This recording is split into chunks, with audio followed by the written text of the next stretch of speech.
السلام عليكم ورحمة الله وبركاته. عاملين ايه؟ يا رب تكونوا كلكم بخير وفي احسن حال يا رب باذن الله. فيديو النهارده ان شاء الله هنقول على شويه وصفات للفطار والعشاء هيوفروا معاكي في المصروف البيت، وفي نفس الوقت هيبقوا الوقت الزنقات لما اولادك يجوعوا في اي وقت ينفعوكي في اي وقت جاي من بره ما عندكيش اكل كمان في البيت ممكن تطلعي منهم وتستخدمي منهم. النهارده ان شاء الله الفيديو يبقى حلو قوي، هيوفر لك في الميزانيه ويوفر لك في المصروف، في نفس الوقت تبقى حاجات اقتصاديه للفطار والعشاء، علشان الحيره بتاعت كل يوم نفطر ايه نتعشى ايه. كلنا دايما عندنا الحيره دي في البيت، نفطر ايه او نتعشى ايه. فيلا بينا بقى نبدا بالفيديو ونشوف ايه الوصفات بتاعتنا. اول حاجه معانا الحبوب ديت. بصوا دي اسمها بسيس او بسيسه، هي حاجه من الاتنين، انا مش عارفه اسمها بالظبط، بس انا عارفه شكلها. لما بحتاجها بروح اجيبها من عند الست اللي هي بتبيع الرقاق وتبيع الملوخيه الناشفه والكلام ده، او بتلاقيها عند العلاف. يعني يا دادا دي حاجه موفره قوي وجميله جدا زي البليله ومغذيه.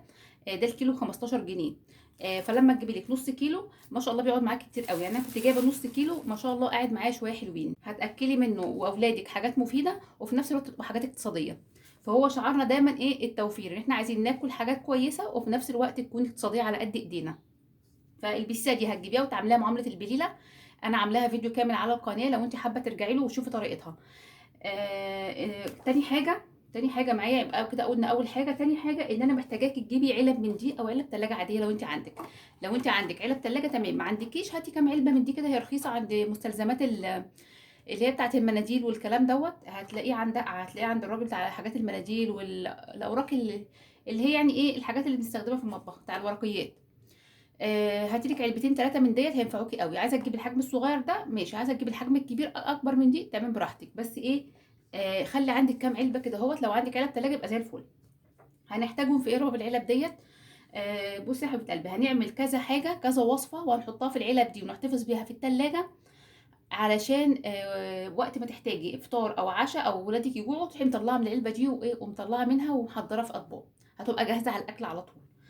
في حاجات النهارده هنقولها تتحط في الفريزر وحاجات تتحط في التلاجة. الحاجات اللي هقولها دلوقتي من الحاجات اللي هتحط في التلاجة عادي على شبكه التلاجة العاديه وممكن تقعد معاكي اسبوع كامل. اول حاجه هتجيبي كيلو بطاطس. كيلو بطاطس زي ما تجيبيه ب 11 ب 10 ب 12 زي ما هتجيبيه، حتى لو بطاطس صغيره. انا مش محتاجه بطاطس كبيره، انا محتاجه بطاطس صغيره خالص اللي هي بتاعه السليم، فهتبقى ارخص شويه. هتجيبيها وتسلقيها وتعملي لها رشه تومه او تعمليها ببصلايه زي ما انت حابه، الوصفه اللي انت بتحبيها. هتلاقي كل وصفات البطاطس عندي على القناه برضو.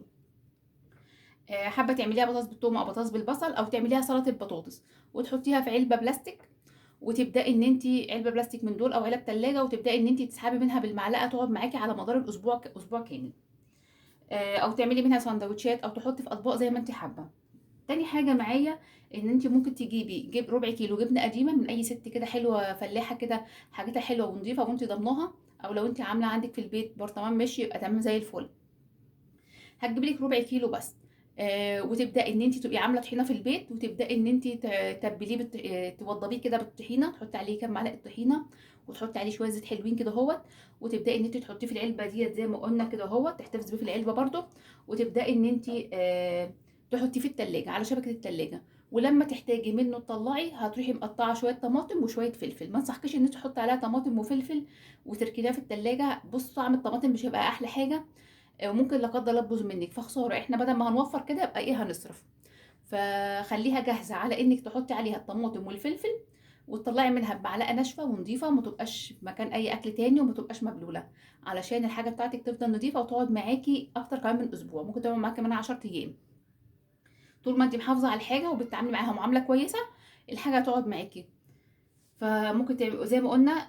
خلاص الوصفه ديت. تالت حاجه يبقى كده تالت حاجه معانا او رابع حاجه.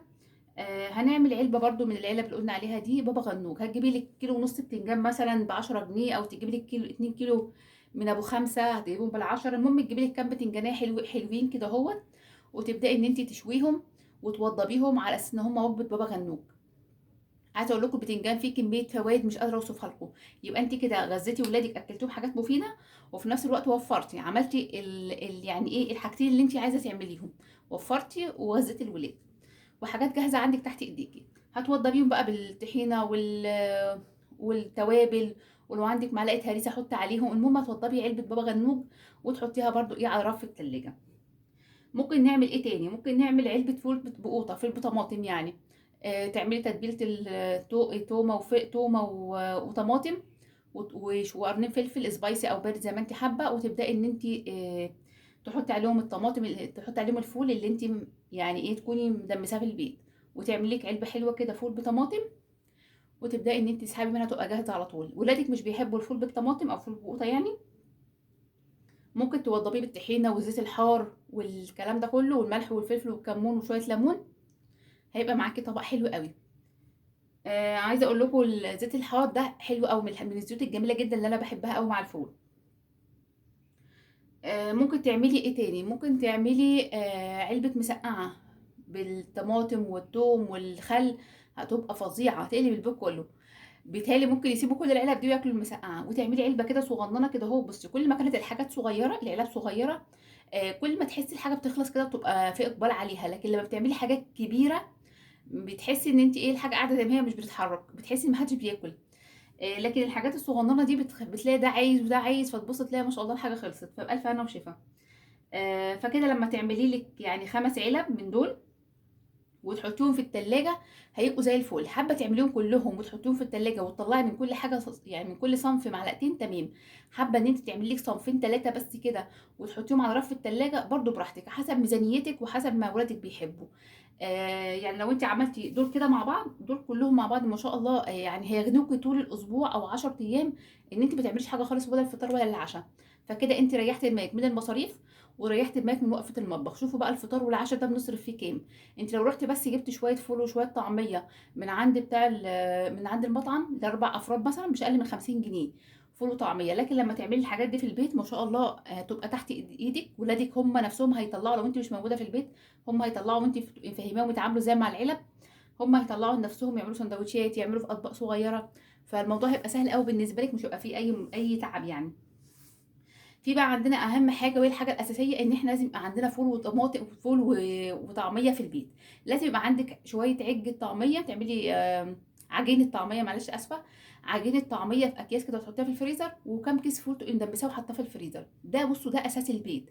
ما تقوليليش بقى اي حاجه، يعني ممكن تعملي اي حاجه تانية بس ده يبقى اساسي. صدقوني بجد هيفرق معاكم جدا وهيوفر معاكم في الميزانيه كتير قوي، لو انتوا فعلا حابين توفروا وحابين تريحوا نفسكم من وقفه المطبخ اللي بتقفوها كتير. وبدل ما تبعتي لاولادك بقى انزلي هات لي دي او انزل هات لي دي، لا، يبقى انت حاجتك تحت ايديكي. طيب ممكن ايه الافكار تانية اللي عندنا؟ عندنا ممكن تجيبي 2 كيلو دقيق. ال 2 كيلو دقيق دول هتعملي منهم يعني حاجات كتير قوي. اول حاجه منهم ان انت كيلو الدقيق هتعمليه كسكسي.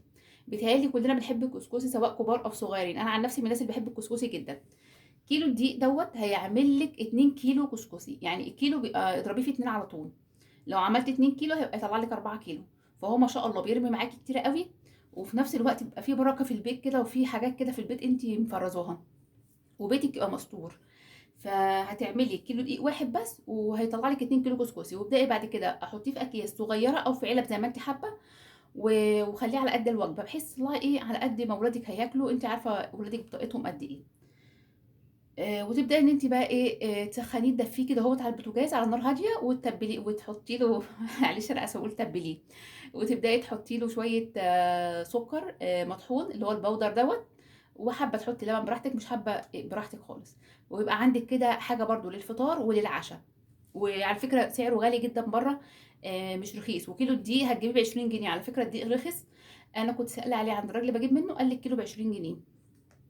فلما تجيبي 2 كيلو دقيق ب 40 جنيه، صدقوني هيطلع لكم حاجات كتيره قوي، افكار حلوه قوي. انتوا ما شاء الله عليكم هتشغلوا دماغكم وهتطلعوا احلى من اللي انا هقوله لكم كمان. فيبقى هتعملي كيلو دقيق تعملي كسكسي بالكيلو دقيق. الكيلو التاني هنعمل فيه رباب. الكيلو التاني يا حبيب قلبي يا حبايب قلبي هتعملوا فيه ايه؟ هتعملوه معجنات. تشكلوها بقى التشكيل اللي انتوا حابينه، حابين تعملوها بريوش، حابين تعملوها منين بالعجوه، حابين تعملوها منين بالشمر واليانسون، حابين تعملوها خليه النحل. بصوا انا عامله معاكم حاجات كتيره قوي، وصفات كتيره قوي من المعجنات هتلاقوها على القناه. اي وصفه منهم اعمليها. الحشوه اللي انت عايزاها بقى، عايزه تحشيه عجوه، تمام. عايزه تحشيه جبنه، تمام. عايزه تعملي ميكس جبن رومي وشيدر وحاجات من دي، انت وميزانيتك وانت ايه وحسب ما ولادك بيحبوا. فالحشوه اللي انت عايزاها هتحطيها. ممكن تعمليه شمر وينسون بس. فعندكم العجينه على القناه، طلعوا منها التشكيل اللي انتوا حابينه. ممكن تعجنوا عجينه واحده وتطلعوا منها تشكيلات كتيره قوي، تصنفوا منها وتطلعوا منها اشكال كتيره. ممكن تعملوا قرص بالقرفه مثلا والسكر، ممكن تعملوا قرص بالسمسم. الوصفه اللي انت حباها اعمليها، بس هي عجينه واحده هتخليكي تطلعي اصناف كتيره قوي. فممكن انت كمان تعملي كده، تشغلي الماء شويه وتعجني الكيلو الدقيق وتطلعي منه بقى اشكال كتيره. طب ده يا رباب هينفعنا في ايه؟ هينفعك طبعا يا حبيبه قلبي. ولادك لما يجوعوا بالليل مثلا عايزين مثلا يتعشوا، هتطلعي قرصتين كده اهوت مع كوبايه شاي بلبن او مع كوبايه نسكافيه زي ما هما بياكلوا، وتروحي حاطاها لهم. انت مثلا كوبايه شاي في الصبح كده في الفطار مع قرصتين، هتفطري. فهتلاقي ما شاء الله الحاجه تحت ايدك وسهله وجميله جدا، وهتلاقي بيتك مليان خير ومستور. عايزه اقول لكم المعلومه دي، انا دايما بقولها في الفيديوهات بتاعتي بتاعت الطبخ، ان العجين بيبقى خير في البيت، بيبقى عندك خير في البيت. والله يا جماعه بيبقى خير في البيت، وبتحسي بيتك كده مليان خير وبركه. وفي كده في حاجات كده، رغم ان انت ممكن تبقي عامله نص كيلو دقيق بس بتحسي بيتك ما شاء الله. كفايه ريحه الخبيز في البيت بتحسي ان البيت ده ما شاء الله فيه بركه وفيه خير. فدايما خلي ده شعار كده عندكم، ان الخبيز في البيت ده خير في البيت. العجين اللي احنا نعجنه دوت او المخبوزات دي هنتعامل معاها ازاي عشان ما تبص مننا؟ هتقعد معاكم فتره طويله، او ممكن تقعد معاكم مثلا شهر، ممكن تقعد معاكم 15 يوم، حسب الكميه اللي انت حباها او اللي انت عاملاها. هتحطيه في اكياس في الفريزر، ولما تحتاجي مثلا محتاجه قرصتين ثلاثه تروحي مطلعوهم وتروحي حطاهم على الرخامه، في كيس كده هوت او في طبق كده على جنب، ويهدوا كده شويه هيبقوا اكنك لسه خبزاهم. او لو انت عندك ميكروويف يبقى حلو زي الفل، هتطلعيهم تروحي حطاهم في الميكروويف ثواني كده وهتلاقيه اكنك لسه برضو خبزيهم. طيب اول ما نخبزهم بقى نعمل فيهم ايه؟ تسيبوهم يبردوا خالص، وبعد كده تروحي معبيهم في اكياس. ما تسيبوهمش بقى لما يباتوا تاني يوم وتقولي ايه ده انا هعبيهم عشان اشيلهم، لا طبعا يا حبيبتي مش هينفع. العجين او الخبيز او المعجنات عشان تحتفظي بقى بالفريزر تبقى طازه وفريش زي ما انتي لسه عاملاها، لازم اول ما تطلع من الفرن وتبرد خالص تماما تبداي تعبيها في علب او في اكياس. ما تبيتهاش لتاني يوم، اهم حاجه ما تبيتهاش لتاني يوم او تسيبها لاخر اليوم، لا، او هي طازه كده هو تعبيها في الاكياس. هتطلع معاكي لما تيجي تطلعيها تبقى طازه وفريش وجميله وزي الفل. بس فدي كده كانت الافكار بتاعت النهارده للفطار والعشاء، علشان تبقي يعني تعرفي توفري وتعرفي يبقى بيتك مستور وفيه اكل للولاد. وافكار كتيره اهي علشان وقت الزنقات، لو انت اتزنقتي ولسه ما عملتيش الاكل جاي من بره، وولادك مثلا جعانين جايين من الامتحان جعانين ولسه ما عملتيش الغدا، فتطلعي وتديهم سندوتشات من دي. صدقيني بجد الحاجات دي في البيت هتبقى حلوه قوي، وهتوفر عليكي وقفه في المطبخ، وهتوفر عليكي فلوس، واحنا دايما شعارنا التوفير. وهتوفر عليكي انك تنزلي وتطلعي وتعملي حاجات. فخليكي ست شطوره كده زي ما انتوا كده شطار ما شاء الله عليكم. واعملوا بقى الوصفات دي وقولوا في الكومنتات، ما تنسوش بقى كومنت حلو كده منكم، دعوه حلوه كده منكم في الكومنتات. ولو عجبكم بقى الفيديو بجد واستفدتوا منه وحسيتوا ان انتوا فعلا استفدتوا منه، تحطوا لايك وتشتركوا في القناه وتفعلوا رمز الجرس. واشوفكم على خير في افكار جديده وفيديو جديد، ومع الف سلامه حبايب قلبي.